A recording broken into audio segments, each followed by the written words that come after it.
Inħossni gburi li ġilit tal-pajjiżi. Kien dan il-kliem ta' Emanuel Buġejja, anzjan ta' 87 sena, illi f'żożitu fis-snin 50 kellu jiskonta sentenza ta' priġunerija għax irribella kontra l-ħakma Ingliża. Jiena kont laborista ħrax ħafna. Tifhem? Mbagħad kulħadd bida jiġri u hekk in-nies. Min mullem, konna morna ħażabbar u bormla u l-kottonira u kol bil-muturi u għadna sta nagħmlu xi ħaġa bir-Żebbuġa. Buġejja rakkuntanna kif il-Prim Ministru Domingos Mintoff kien ħeġġiġhom biex jagħmlu strajk. Riedu jitilqu l-Ingliżi. Tifhem, rridu naqs il-budget, il-flus, il-tuħ il-gvern. Għalhekk kombat il-villa. Waqalilna li kienu bosta dawk li niżlu fit-toroq, min ħaraq l-ases u min qata' d-dawl. Għalqu t-toroq fej kienu għaddu l-Ingliżi. Tifhem?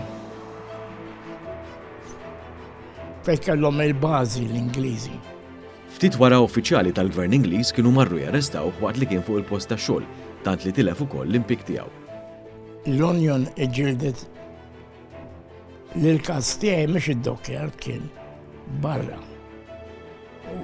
U mbagħad ħarġajt ħalt. Buġejja stqarmana li huwa minn dejjem kien ribellus, karatteristika komuni fost il-ħaddiema tat-Tarzna. Minn dejjem kont bniedem ribellus. Tifhem? U kont id-dokkjar u hekk tifhem. Naħdmu hemm u hemmhekk kien nies id-dokkjar, nies ribellużi jiġġieldu għall-pajjiż.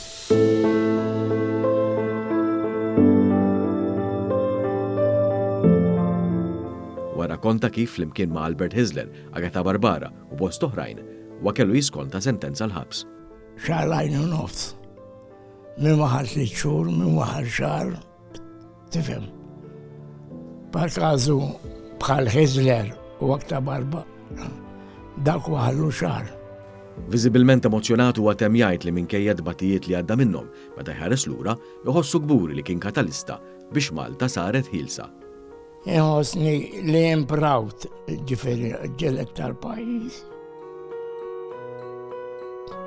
Tal-pajjiżi.